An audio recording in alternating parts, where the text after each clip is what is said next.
News, सच जरूरी है। नमस्कार, एमएनएस न्यूज लाइव में आप सभी का स्वागत है। मैं हूं आपके साथ अर्शी अंसारी। आइए देखते हैं देश और दुनिया की तमाम बड़ी खबरें। इससे पहले एक नजर हेडलाइंस पर। राहुल बाबा, अब तो राम मंदिर बन गया, कम से कम जाकर प्रणाम तो करिए, अमित शाह।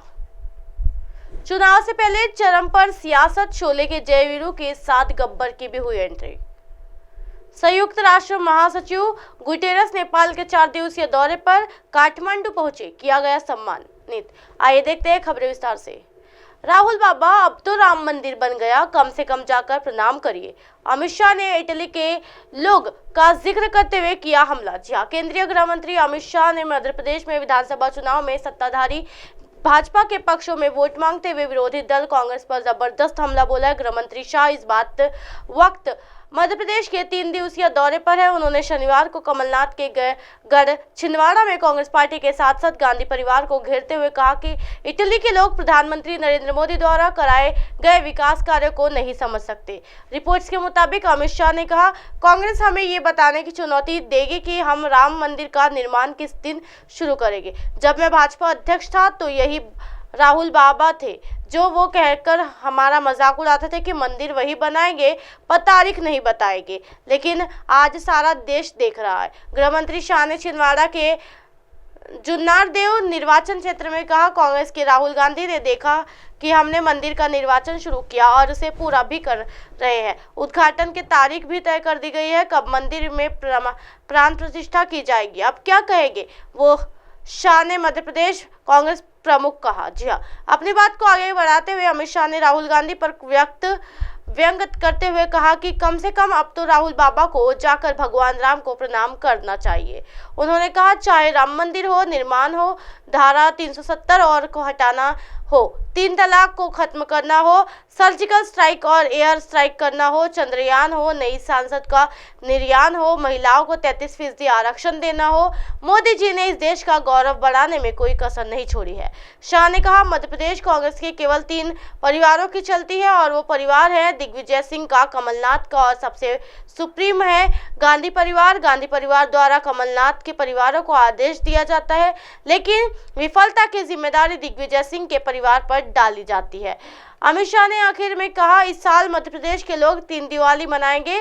पहली दिवाली जो हम सभी हर साल मनाते हैं, दूसरी दिवाली मध्य प्रदेश में भाजपा की जीत पर मनाई जाएगी और तीसरी दिवाली तब होगी जब मोदी जी अयोध्या में राम मंदिर में भगवान राम का अभिषेक करेंगे।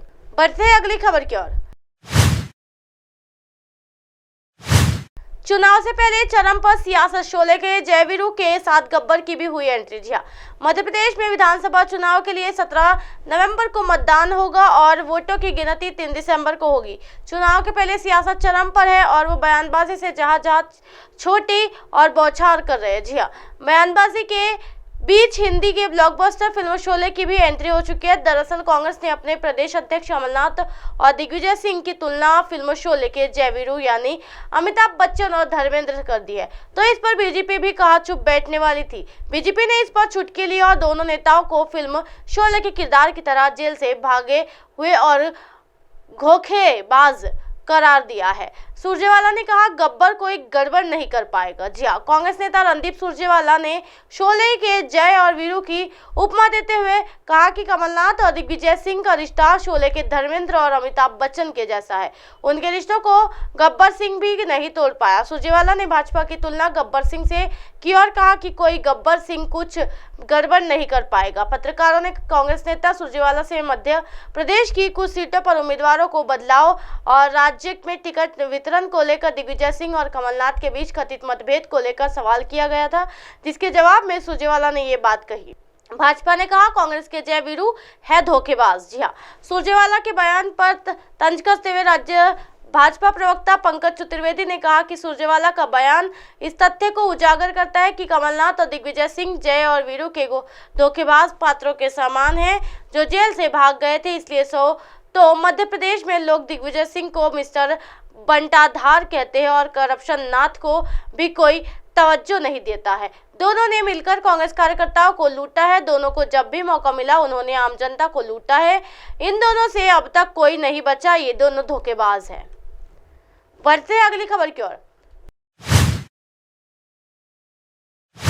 संयुक्त राष्ट्र महासचिव गुटेरस नेपाल के 4 दिवसीय दौरे पर काठमांडू पहुंचे, किया गया सम्मानित। जी हां, संयुक्त राष्ट्र महासचिव एंटोनियो गुटेरस नेपाल की 4 दिवसीय आधिकारिक यात्रा पर शनिवार देर रात काठमांडू पहुंचे। त्रिभुवन अंतर्राष्ट्रीय हवाई अड्डे पर पहुंचने पर नेपाल के विदेश मंत्री एनपी सऊद ने गुटेरस का स्वागत किया। 1 जनवरी 2017 को पदभार ग्रहण करने के बाद संयुक्त राष्ट्र प्रमुख की ये पहली नेपाल यात्रा है। जी हाँ, नेपाल के विदेश मंत्रालय ने एक बयान में कहा कि एंटोनियो गुटेरस 31 अक्टूबर को नेपाल संसद के संयुक्त राष्ट्र को संबोधित करेंगे। साथ ही नेपाल पर जलवायु परिवर्तन के प्रभाव का अवलोकन करेंगे और प्रभावित समुदाय को मुलाकात करेंगे।